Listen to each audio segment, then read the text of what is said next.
Hello students, class 4th के बच्चों, इससे पहले वाली वीडियो में मैंने आपको चैप्टर 6 पूर्ण शिक्षित आधा चैप्टर रीड करवाया था। चलो नेक्स्ट उसके बाद चलते हैं। अपनी प्रशंसा सुनकर बाघ अति प्रसन्न हुआ। वह मुर्गे पाने के लिए ललायत हो उठा। वह मुर्गा खाने के लोभ को न रोक सका। उसने सियार से कहा, चलो रास्ता दिखाओ। जब भेड़िए और सियार की समस्या का समाधान हो गया, उन्होंने बाघ से यह कहा कि आपने हमारी समस्या का समाधान कर दिया है। तो बाघ अपनी प्रशंसा सुनकर बहुत खुश हुआ और अब यह मुर्गा पाने के लिए आतुर, ललायत मीन्स आतुर हो उठा, बेचैन। वह मुर्गा खाने के लोभ को न रोक सका। उसको मुर्गा खाने का लालच आ गया। अब उस लालच को वह रोक नहीं सका। उसने भेड़ी और सियार से कहा, चलो रास्ता दिखाओ। रास्ते में वह सोचता चला कि मुर्गे खाने के बाद भेड़िए और सियार को खाने से उसे कौन रोक सकता है। अब रास्ते में जाते जाते बाघ ये सोच रहा था, उसके दिमाग में यह बात घूम रही थी कि अगर मैं मुर्गा खा लूँगा, मुर्गे खाने के बाद मुझे भेड़िए और सियार को भी खाने से कोई नहीं रोक सकेगा। सियार बाघ को पहाड़ की एक गुफा के सामने ले गया। पहाड़ की गुफा का मुंह अत्यंत संकरा था। जो सियार था वो बाघ को कहाँ ले गया? पहाड़ की एक गुफा के सामने। तो गुफा का मुंह था जो वह था कम चौड़ाई वाला, उसकी चौड़ाई बहुत कम थी। संकरा मीन्स कम चौड़ाई वाला या तंग। गुफा का मुंह था जो वह बहुत तंग था। उसे देखकर सियार बोला, उसे दिखाकर सियार बोला, महाराज हम लोग यहीं रहते हैं। मेरा मित्र भेड़िया खोह में जाएगा और शीघ्र ही मुर्गे को लेकर बाहर आएगा। सियार ने बाघ को कहा कि महाराज हम लोग भेड़िया और सियार हम दोनों यहीं रहते हैं इसी गुफा में। मेरा जो मित्र भेड़िया है वो इस गुफा में जाएगा और तुरंत ही जल्दी ही मुर्गे को लेकर बाहर आ जाएगा। गुफा का मुंह बहुत ही छोटा था। उसमें भेड़िए का घुसना अत्यंत कठिन था, किंतु प्राण रक्षा के लिए वह इतना कातर था कि किसी प्रकार रगड़ा खाते हुए वह गुफा में घुस गया। गुफा के अंदर जाकर भेड़िए ने संतोष की सांस ली और उस गुफा का मुंह बहुत ही छोटा था, बहुत छोटे मुंह वाली गुफा थी और उसमें भेड़िए का घुसना भी, भेड़िए का अंदर जाना भी, उस गुफा के अंदर जाना बहुत मुश्किल था। किंतु अब अपने प्राणों की रक्षा तो करनी थी उन्होंने। अपने प्राण रक्षा के लिए वह इतना बेचैन था कि किसी प्रकार अपने शरीर को घसीटता हुआ, रगड़ा खाते हुए वह गुफा में घुस गया। गुफा के अंदर जाकर भेड़िए ने संतोष की सांस ली और जब गुफा के अंदर पहुंच गया भेड़िया तो उसने खुशी महसूस की। पहले उसको परेशानी हो रही थी, वह बड़ी मुश्किल से गुफा के अंदर पहुंचा। परेशानी के बाद पहुंचने की उसे खुशी मिली। जब बहुत देर बाद भी भेड़िया नहीं आया तब बाघ गुर्राया, भेड़िए को आने में देर क्यों हो रही है।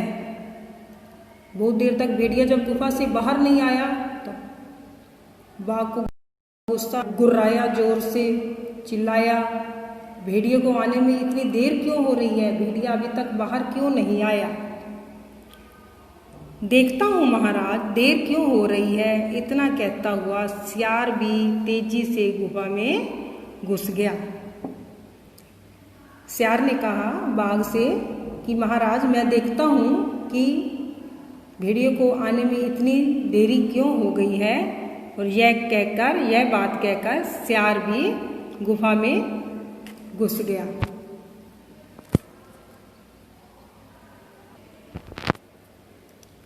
बहुत देर तक गुफा के बाहर खड़ा रहा। जब बहुत देर बाद भी दोनों नहीं आए तब बाघ को महसूस हुआ कि दोनों ने उसे उल्लू बनाया है। सियार भी गुफा में चला गया और भेड़िया भी अंदर चला गया। ठीक है, गुफा के बाहर कौन रह गया? बाघ बाहर खड़ा रहा, इंतजार करता रहा कि अभी आएंगे सियार और भेड़िया बाहर। पर बहुत देर तक दोनों बाहर नहीं आए। तब बाघ को यह महसूस हो गया कि दोनों ने मुझे उल्लू बनाया है। उल्लू मीन्स मूर्ख बनाया है। अपनी मूर्खता, भेड़िए की दुष्टता और सियार की धूर्तता पर बाघ को अत्यंत क्रोध आया। बाघ खुद तो मूर्ख बन गया अपनी मूर्खता पर, और बाघ भेड़िया था जो वह दुष्ट था, दुष्ट शरारती बदमाश जो बोलते हैं। और जो सियार था, सियार की धूर्तता, सियार कपटी था। सियार की धूर्तता पर बाघ को अत्यंत बहुत ज़्यादा गुस्सा आया। वह इतना आग बबूला हो गया कि वह भूल गया कि वह कितना शिक्षित है। आग बबूला गुस्सा होना। वह इतना आग बबूला, इतना उसको गुस्सा आया। किसको? बाघ को। किस पे? भेड़िए और सियार पे। भेड़िए और सियार पे बाघ को इतना गुस्सा आया कि गुस्से में वह यह भूल गया कि वह कितना शिक्षित है। कौन? बाघ। उसने गुफा के मुंह पर अपना मुंह घुसाते हुए भेड़िए और सियार पर अपना गुस्सा प्रकट किया। गुफा का मुंह तो इतना तंग था, उसमें घुस नहीं सकता था, और उसने अपना मुंह गुफा के अंदर घुसाकर भेड़िए और सियार पर बहुत गुस्सा हुआ, अपना गुस्सा प्रकट किया और भला बुरा कहकर कहा, दुष्टों बाहर आओ, अभी मैं तुम दोनों की हड्डी पसली एक करता हूँ। कि बाघ ने सियार और भेड़िए को बोला कि दुष्टों, आप दुष्ट हो, आप बाहर आओ, आप दोनों की मैं हड्डी पसली एक करना मतलब आपकी खूब पिटाई करूँगा बाहर आने के बाद। जब बाघ चला गया तब भेड़िया और सियार खोह से बाहर निकले। अंदर से भेड़िए और सियार को पता चल गया कि बाघ यहाँ से चला गया है। बाघ के चले जाने के बाद भेड़िया और सियार दोनों गुफा से बाहर निकले। बाघ को न देखकर भेड़िए की आवाज़ निकली। पहले तो भेड़िए और सियार दोनों की घिघी बंद गई थी, उनकी आवाज़ निकल नहीं रही थी बाघ के सामने। अब भेड़िए को ना देखकर बाघ को ना देखकर भेड़िए की आवाज़ निकली। उसने सियार की प्रशंसा करते हुए कहा, उसकी तारीफ करते हुए कहा, भाई तुम अर्ध शिक्षित नहीं हो, तुम्हारे पास तेज मस्तिष्क है, वस्तुतः तुम पूर्ण शिक्षित हो, अर्ध शिक्षित तो मैं हूँ।